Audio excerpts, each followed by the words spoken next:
ETV live సుఖజీవనం కార్యక్రమానికి స్వాగతం. December 1 world AIDS day సందర్భంగా ఈ రోజు ఎయిడ్స్ పై ఎన్నో అనుమానాల్ని ఈ ప్రత్యేకమైన కార్యక్రమంలో తెలుసుకుందాం. ప్రతి సంవత్సరం ప్రపంచ ఎయిడ్స్ దినం అనేది ఏదో ఒక కారణంతో జరుపుకోవడం జరుగుతుంది. ఈసారి కూడా ఒక ప్రత్యేకమైన థీమ్ని పెట్టారు. ఇందులో భాగంగానే ఈ మహమ్మారిని అంతం చేద్దాం, అందరి మాటలకి సమానమైన అధికారాన్ని కల్పిద్దాం అనే స్లోగన్తో ఈసారి ప్రపంచ ఎయిడ్స్ దినం అనేది జరుపుకుంటున్నాం. అయినా కూడా ఇంకా దీనిపై ప్రజల్లో ఎన్నో రకరకాల అపోహలు, అనుమానాలు ఉన్నాయి. వాటన్నింటి కోసమే ఈ ప్రత్యేకమైన కార్యక్రమం.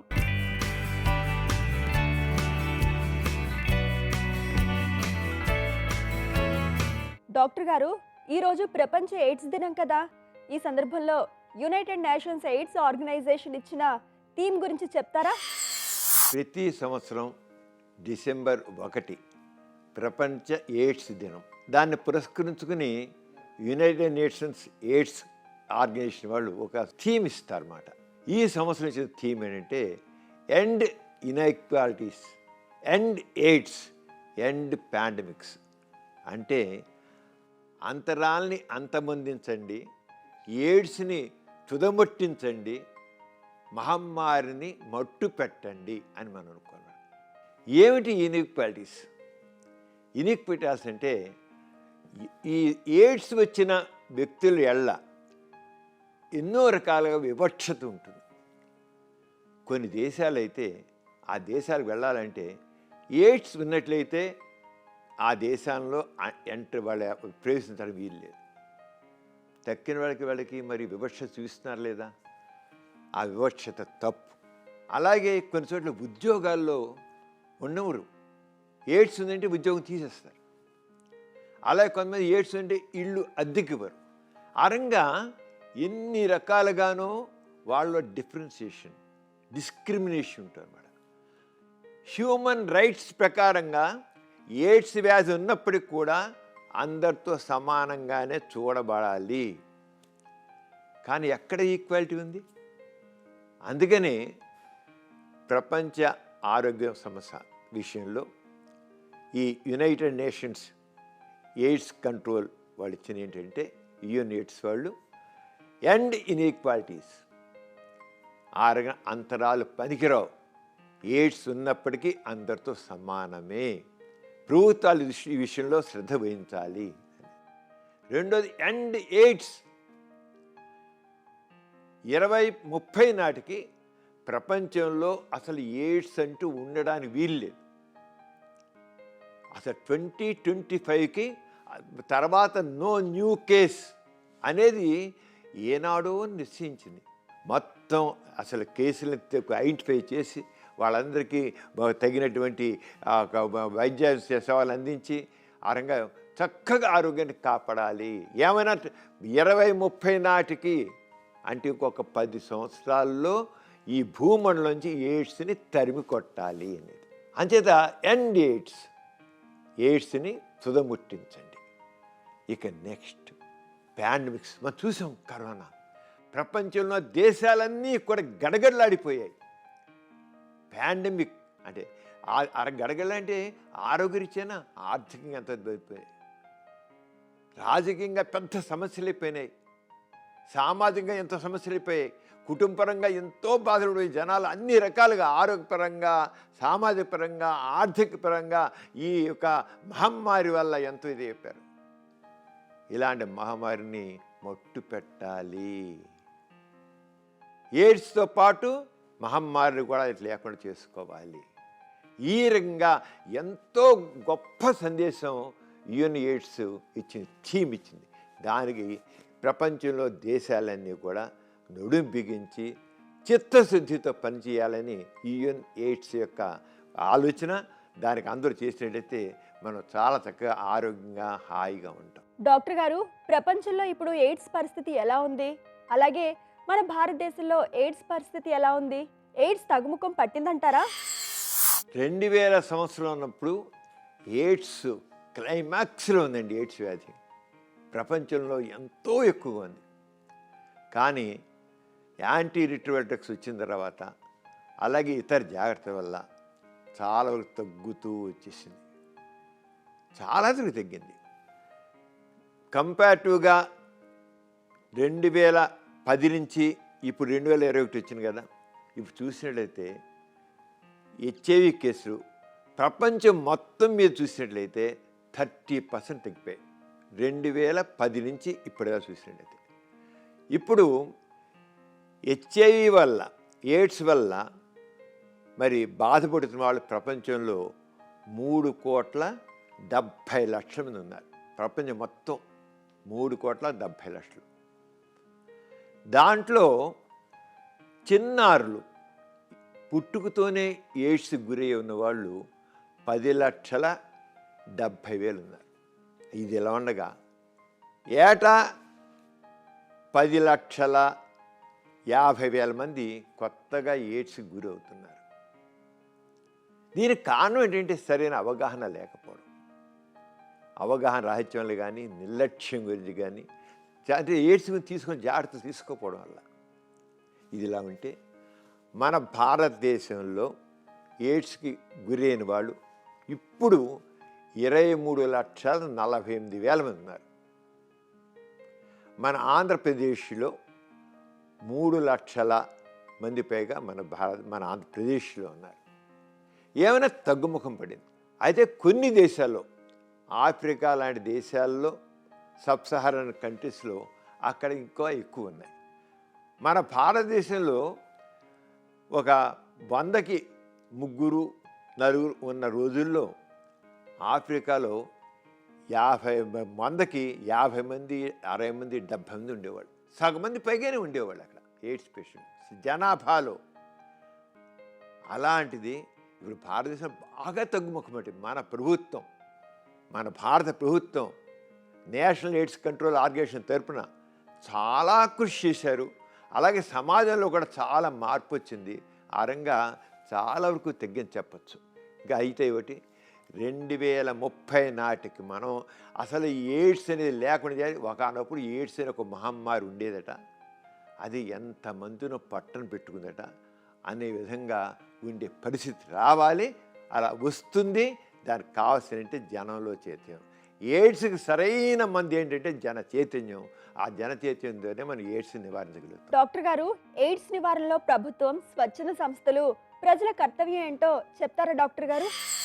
ఎయిడ్స్ నివారణ విషయంలో ప్రభుత్వం అయితే చాలా బాగా చేస్తారండి. దానికి అందరికీ మందులు, ఏఆర్టీ, యాంటీ రిట్రోవల్ థెరపీ అనేది కావాలి. అంటే వీలైనంత వరకు అందరికీ టెస్టులు చేయాలి. ప్రతి ఒక్కరు టెస్ట్ చేయాలి కదా. ఆ టెస్టులు చేయడం, టెస్టులు చేస్తూ మందులు అందించడం, అది ప్రభుత్వం చేస్తుంది. స్వచ్ఛంద సేవా సంస్థలు ఏం చేయాలి? ప్రజల్లో చైతన్యం తీసుకురావడం. అలాగే హై రిస్క్ గ్రూప్స్ అంటాం. ఎవరు హై రిస్క్ గ్రూప్స్ అంటే ఈ కమర్షియల్ సెక్స్ వర్కర్స్ అంటారు, పరుపు వృత్తిలో వాళ్ళు ఉంటారు. ఇలాంటి వాళ్ళకి చైతన్యం కలిగించి వాళ్ళ దగ్గర వచ్చి వాళ్ళు తప్పకుండా కండం వాడేట్టు చేయడం. అలాగే వాళ్ళ చేత ప్రీ ఎక్స్పోజర్ ప్రొఫిలాక్సిస్ లాగా మందులు వాడించమన్నా లేపిన. ఇప్పుడు జరిగినటువంటి పరిశోధనలో తేలిందంటే పూర్వకాలం కమర్షియల్ సెక్స్ వర్కర్స్లో దాదాపు 100 మందికి 100 మంది ఉంటే దాంట్లో 40-70 మందికి హెచ్ఐవి ఉండేది. ఇప్పుడు నేషనల్ ఎయిడ్స్ కంట్రోల్ ఆర్గనైజేషన్ చేసిన సర్వేలు ఏంటంటే దాదాపు 2.5-2.7% అంత తగ్గిపోయింది. ఎలా జరిగింది ఇది? దీని ముఖ్యంగా ప్రభుత్వం, స్వచ్ఛంద సేవా సంస్థలు కలిసి చేసే కృషి. స్వచ్ఛంద సేవా సంస్థలు ఇలాంటి వాళ్ళని ఐడెంటిఫై చేసి వాళ్ళకి చైతన్యం కలిగించి వాళ్ళు తీసుకోవాల్సిన జాగ్రత్తలు తెలియజేయడం చాలా అవసరం. అలాగే ప్రజలు కూడా హెచ్ఐవి విషయంలో మరి ఇలాంటి మరి రిస్క్ గ్రూప్, హై రిస్క్ గ్రూప్లతో కాంటాక్ట్స్ పెట్టుకున్నట్లయితే జబ్బులు వస్తాయని తెలుసుకుని జాగ్రత్తను. ఒకవేళ వాళ్ళతో కాంటాక్ట్స్ పెట్టుకున్నట్లయితే వాళ్ళు దాని తగ్గట్లుగా కన్ను వాడము, ఇంకోటి చేయడం చేయాలన్నమాట. అంచేత ప్రభుత్వము, ప్రజలు, స్వచ్ఛంద సేవా సంస్థలు వీళ్ళందరూ సంయుక్తంగా కృషి చేస్తే ఎయిడ్స్ని తేలిగ్గా తుదముట్టించవచ్చు. డాక్టర్ గారు, ఎప్పటికీ ఎయిడ్స్ లేని ప్రపంచం నిర్మించబడుతుంది?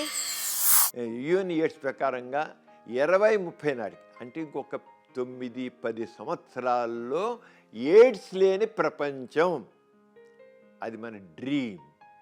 డ్రీమ్ని, మన కళని సాకారం చేసుకుంటాం కూడా. అంచేత ప్రపంచ ఆరోగ్య సంస్థ ఒక ప్రకారంగా 2030 నాటికి ఎయిడ్స్ లేని ప్రపంచం వస్తుంది అనేది మనం అనుకుంటున్నాం. దాన్ని సాకారం చేయాలంటే ప్రభుత్వము, స్వచ్ఛంద సేవా సంస్థలు, ప్రజలు చిత్తశుద్ధితో కృషి చేయాలి. డాక్టర్ గారు, ఎయిడ్స్ గురించి మాట్లాడేటప్పుడు హెచ్ఐవి అని, ఎయిడ్స్ అని 2 పదాలు ఉపయోగిస్తారు కదా, మరి దాని అర్థం ఏంటి? హెచ్ఐవి అన్నా ఎయిడ్స్ అన్నా ఒకటేనండి మామూలుగా తెలియాలంటే. హెచ్ఐవి అంటే హ్యూమన్ ఇమ్యూనోడిఫిషియన్సీ వైరస్.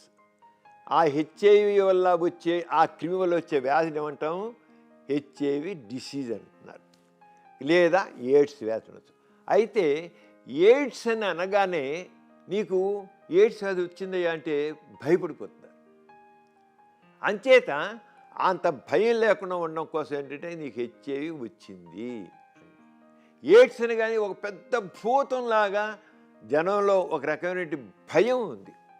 ఓ భూతమైన కాదు. ఈ రోజుల్లో అలా భయపడటం లేదు. ఏ కారణం వల్ల రానివ్వండి, వాళ్ళు చేసిన తొందరపాటు వల్ల కానివ్వండి. ఇది ఇప్పుడు యాంటీ రిట్రోవైరల్ డ్రగ్స్ అంటారు, ఎయిడ్స్ మందులు చక్కగా వచ్చాయి. ఎయిడ్స్ వ్యాధి క్యూర్ చేయడానికి మందు లేదు, కానీ ఎయిడ్స్ వ్యాధిని పూర్తిగా కంట్రోల్లో పెట్టడానికి మాత్రం మందులు ఉన్నాయి. పూర్తిగా కంట్రోల్ పెట్టుకోవచ్చు. ఎయిడ్స్ వ్యాధి వచ్చిన తెలియగానే మందులు మొదలెడితే ఈ బీపీ వాళ్ళలాగా, షుగర్ వచ్చిన వాళ్ళలాగా జీవితకాలం అంత పూర్తి ఆయుష్ కలిగి ఉంటారు. హెచ్ఐవి క్రిమిశీలను ప్రవేశించామనుకోండి, 5 నుంచి 10 సంవత్సరాల దాకా ఏమీ వ్యాధి లక్షణం కనబడవు, ఏరేం కనబడవు. తర్వాత ఇక జ్వరం రావడం, బరువు కోల్పోవడం, ఆకలి లేకపోవడం, రకరకాల వ్యాధులు కలగడం, ఇవన్నీ కలుగుతాయి. ఎప్పుడైతే రకరకాల వ్యాధులు వచ్చి మనిషిని సృష్టింపజేస్తుంటే వాడు ఎయిడ్స్ అంటున్నారు. మామూలుగా హెచ్ఐవి ఉన్నారు. హెచ్ఐవి వ్యాధి అన్నా ఎయిడ్స్ వ్యాధి అన్నా ఒక్కటే, నో డిఫరెన్స్. కానీ ప్రజల్లో భయం లేకుండా హెచ్ఐవి వ్యాధి చెప్పి చేస్తారు. ఎయిడ్స్ అంటే ఒక రకమైన భయం ఏర్పడింది కనుక ఆ భయం లేకుండా కోసమని ఎయిడ్స్ వ్యాధిని హెచ్ఐవి అనడం జరుగుతుంది. డాక్టర్ గారు, ఎయిడ్స్ ఎలా సంక్రమిస్తుంది? ఎయిడ్స్కి సంబంధించిన ప్రధాన లక్షణాలు ఎలా ఉంటాయి? ఎయిడ్స్ వ్యాధి సంక్రమించడానికి కారణం ఏంటంటే ఆ జబ్బున్న వాళ్ళతో సెక్స్లో పాల్గొంటుంటే, అది మగవాళ్ళు కావచ్చు, ఆడవాళ్ళు కావచ్చు. అంచేత హెచ్ఐవి ఉన్న వ్యక్తితో, ఆ వ్యాధి వ్యక్తితో శృంగారంలో పాల్గొంటే ఆ జబ్బు వస్తుంది. ముఖ్యంగా మనం ఇప్పుడు చూసినట్లయితే దాదాపు 100కి 90, 93, 94% సెక్షువల్ కాంటాక్ట్లో వస్తుంది. ఇంకా ఒక 1 or 2% ఒక బ్లడ్ ట్రాన్స్ఫ్యూజన్ సరిగ్గా పరీక్ష చేయకుండా ఇస్తే జరగదు. చాలా పర్ఫెక్ట్గా కరెక్ట్గా చూసిస్తున్నారు. బ్లడ్ బ్యాంక్స్ ద్వారా రావడం ఇప్పుడు లేదు, పూర్వకాలం కాసమిటి ఉంది, కానీ ఇప్పుడు మాత్రం బ్లడ్ బ్యాంక్స్ చాలా పర్ఫెక్ట్గా చూస్తున్నారు. అంటే రక్త మార్పిడి ద్వారా రావడం అవకాశం. ఇంకోటి ఇంజెక్షన్ సూదులు, ఒకళ్ళు వాడినది ఇంజెక్షన్ సూదులు మళ్ళీ ఒకరు వాడితే దాని ద్వారా వస్తుంది. అది పచ్చబుడ్లు పొడిపీడించుకోవడం, దాని ద్వారా వస్తుంది. ఆ రంగా అది తల్లి నుంచి పెట్టడం. కానీ ఏవైతే ఇప్పుడు ఇవన్నీ పూర్వకాలం ఏంటి, సెక్స్లో పాల్గొనడం వల్ల, శృంగారంలో పాల్గొనడం, అది హైజెస్ట్ అండి. 100కి 93, 94 మందికి సెక్షువల్ కాంటాక్ట్ ద్వారానే ఎయిడ్స్ వ్యాధి సంక్రమిస్తుంది. తర్వాత ఇంజెక్షన్ సూదుల ద్వారా వస్తుంది. తర్వాత తల్లి నుంచి బిడ్డకు వస్తుంది. ఈ 2 ఇప్పుడు ఆల్మోస్ట్ తగ్గిపోయాయి. ఇక మీ ఎయిడ్స్ వ్యాధి యొక్క ప్రధానమైన లక్షణాలు ఏంటంటే, మొదట్లో 5 నుంచి 10 సంవత్సరాలకి అసలు ఏ రకమైన లక్షణాలు ఉన్నామండి. ఆ వ్యాధి క్రిములు శరీరంలో ప్రవేశించినప్పటికీ, శరీరంలో ఉన్నప్పటికీ 5 నుంచి 10 సంవత్సరాల వరకు ఏ లక్షణాలు కనబడవు. కానీ తెలియకుండా స్లోగా లోపల రోగ నిరోధశక్తి డౌన్ అయిపోతుంది. రోగ నిరోధశక్తి డౌన్ అయిపోయాక అప్పుడు రకరకాల వ్యాధి క్రిములు శరీరంలో ప్రవేశించి రకరకాల వ్యాధులు వస్తాయి. అయితే ఎయిడ్స్ వ్యాధి ఉంది అని తెలియడానికి ప్రధానంగా 3 ఎయిడ్స్ వ్యాధి లక్షణాలు ప్రధానంగా 3 ఉన్నాయి. ఒకటి త్వరితంగా బరువు కోల్పోవడం. ఒక వ్యాధి లక్షణాలు ఏర్పడిన తర్వాత వాళ్ళు కేవలం ఒక 5-6 నెలల్లోనే 10% వెయిట్ కోల్పోతారు. ఇంకోటి విడవకుండా విరోచనాలు అవుతాయి, నీళ్ళ విరోచనాలు. మందులు వేసుకున్నా మళ్ళీ వస్తుంది. ఇవాళ మందు వేసుకుంటారు, 2 రోజులు తగ్గుతాయి, మళ్ళీ వస్తుంది. మందు వేసి తగ్గుతుంది, మళ్ళీ వస్తుంది. అంతేగాని నీకు తగ్గడం. అలాగే నేను వదలకుండా విరోచనాలు వస్తుంటాయి. ఇంకోటి వదలకుండా జ్వరం వస్తుంటుంది. అంటే బరువు కోల్పోవడం, వదలకుండా విరోచనాలు అవ్వడం, జ్వరం రావడం, ఈ 3 ముఖ్యమైన లక్షణాలు. ఇది కాకుండా దురదలు, ఇంకా చర్మ వ్యాధులు, ఇంకా రకరకాలుగా వస్తాయి. ఎయిడ్స్ వ్యాధి అంటే శరీరంలో రోగ నిరోధశక్తి కోల్పోవడం వల్ల శరీరం రోగాల కుంపటి అవ్వడం. అనుమానం ఉండి తప్పకుండా టెస్ట్ చేసి మొదట్లోనే మందులు వాడితే ఇంకా ఈ రకం బాధలు కలగకుండా మామూలు హాయిగా ఉంటాయి. డాక్టర్ గారు ఒకరు ఈ విధంగా అడుగుతున్నారండి. నేను రోడ్డు మీద నడుస్తూ ఉంటే కాలికి ఇంజెక్షన్ సూది గుచ్చుకుంది. ఒకవేళ ఆ సూది ఎయిడ్స్ రోగి వాడిందైతే సూది గుచ్చుకోవడం వల్ల నాకు ఎయిడ్స్ వస్తుందా? నేను ఎయిడ్స్ రోగిగా మారిపోతానా? తెలియజేయండి అంటూ అడుగుతున్నారు. ఇలా రాదండి. ఎందుకంటే ఎయిడ్స్ వ్యాధి క్రిములు శరీరం లోపల ఉన్నప్పుడే యాక్టివ్గా ఉంటాయి, బయటకు వస్తే యాక్టివ్గా ఉండవు. ఒకసారి బయటకు వచ్చినట్టే బయట ఉన్న వేడికి అవి 10 సెకండ్స్లో ఇనాక్టివ్ అయిపోతాయి, అరగంటలో చచ్చిపోతాయి. అంతే రోడ్డు పడిపోయి ఉంటే ఇంకేముంది, ఆ బయట వేడికి ఆ క్రిములు ఇనాక్టివ్ అయిపోతాయి. ముందు ఇనాక్టివ్ ఇంకో వ్యాధిని కలిగించే శక్తిని ఉండవు. అంచేత రోడ్డు మీద పడిపోయి ఉన్నట్టు సూది గుచ్చుకోవడం వల్ల ఎయిడ్స్ వ్యాధి రాదు. ఇంకా దాంట్లో ఉన్నటికి ధనుర్వాతం క్రిములు రోడ్డు మీద మట్టిలో ధనుర్వాతం క్రిములు ఉంటాయి, దానివల్ల టెటనస్ లాంటివి రావచ్చు, కానీ ఎయిడ్స్ వ్యాధి మాత్రం రాదు. కానీ సూది లాంటి కూర్చోండి తప్పకుండా టెటనాక్సైడ్ ఇంజెక్షన్ చేయించుకోవాలి. ఎయిడ్స్ మందులు మాత్రం అవసరం లేదు. డాక్టర్ గారు మరొకరి విధంగా అడుగుతున్నారండి. మా మెస్లో ఒక వంటవాడు ఉన్నాడు. అతను కూరగాయలు తరుగుతూ ఉంటే వేలు తెగి కొన్ని రక్తపు బొట్టులు కూర ముక్కల్లో పడిందట. అతను వండిన ఆ కూర మేమందరం తినేశాము. ఆ తరువాత అతనికి ఎయిడ్స్ ఉందని తెలిసింది. అతని రక్తం మేము తినే కూరలో కలిసింది కనుక మా అందరికీ ఎయిడ్స్ వచ్చేస్తుందా? తెలియజేయండి అంటూ అడుగుతున్నారు. ఎట్టి పరిస్థితుల్లో రాదండి. ఎంతమంది మనం చెప్పుకున్నాం కదా, ఎయిడ్స్ సంబంధించిన వాళ్ళ యొక్క రక్తం కానీ ఏదైనా సరే బయటకు వచ్చిన తర్వాత కొద్ది సెకండ్లోనే ఇనాక్టివ్ అయిపోతుంది. అది బయట వేడికి ఇట్టే డిస్ట్రాయ్ అయిపోతుంది. పరిశోధనలో ఏంటంటే బయట తీసిన రక్తాన్ని పెడితే అరగంటలో మరి రక్తంలో బయట ఎండిపోతే ఎప్పుడైనా బయట క్లాట్ అయిపోతుంది కదా, ఎండిపోతుంది కదా. బయటపడి ఎప్పటి నుంచో మన రక్తం పడింది ఒక ఎండిపోతుంది కదా, అది ఎందుకు పెరిగిరాదు, దాంట్లో దానికి చలనం ఉండదు. అరగంటలో క్రిములు చచ్చి కూర్చుంటాయి. ఇప్పుడు కూరలో పడింది, వండాడు, వేడికి చచ్చిపోయిందిగా. అసలు ఎందుకు బయట వాతావరణానికి అది గురి కాగానే 10 సెకండ్స్లో అది ఇన్యాక్టివ్ పనికాని వ్యాధిని కలిగించే శక్తిని కోల్పోతుంది. అంచేత ఆ కూరలో అతని రక్తం పడినా ఏ మాత్రం కూడా రెండు వాళ్ళకి వ్యాధి రాదు, కలగదు. అంచేత ఆ రంగం భయం అవసరం లేదు. డాక్టర్ గారు మరొకరి విధంగా అడుగుతున్నారండి. నాకు 2 పిల్లలు. ఇటీవల మా వారికి బాగుండకపోతే డాక్టర్ ఎయిడ్స్ టెస్ట్ చేశారు. అందులో ఆయనకి ఎయిడ్స్ ఉందని నిర్ధారణ అయింది. ఆ తర్వాత నాకు ఎయిడ్స్ టెస్ట్ చేశారు. అందులో నాకు లేదని వచ్చింది. భార్యాభర్తలమైన మాకు ఒకరికి ఉండి మరొకరికి లేకపోవడం ఏంటి? ఈ టెస్ట్ రిపోర్ట్లు తప్ప? ఒకవేళ కరెక్ట్ అయినట్లయితే ఇక ఎప్పటికీ నేను దాంపత్య జీవితానికి దూరంగా ఉండవలసిందేనా? మీరే తెలియజేయాలి అంటూ అడుగుతున్నారు. ఒకళ్ళు ఉంటే 2 రోజులు తప్పును వచ్చి తీరాలని లేదండి. మన శరీరంలో రోగ నిరోధశక్తి అని ఉంటుంది. భర్తకున్న మాత్రం భార్యకు రావాలని ఉండాలి, భార్యకున్న భర్తకు రావాలని లేదు. అంచేత భర్తకుంది, భార్యకు రాలేదు, రానది మాత్రం రాదు. అంచేత ప్రశ్న లేదు. ఎయిడ్స్ ఉన్నది మాత్రాన కాళ్ళతో సెక్స్లో పాల్గొన్నది మాత్రాన రావాలని లేదు. అందుకని ఆయనకున్న వీడికి లేదు. అంచేత ఆ టెస్ట్ అని తప్పు కాదు, టెస్ట్ కరెక్టే. వీడికి రోగనిరోధశక్తి అయితే ఎంతకాలం ఈ రోగనిరోధశక్తి ఉంటుంది అనేది మనం చెప్పలేం.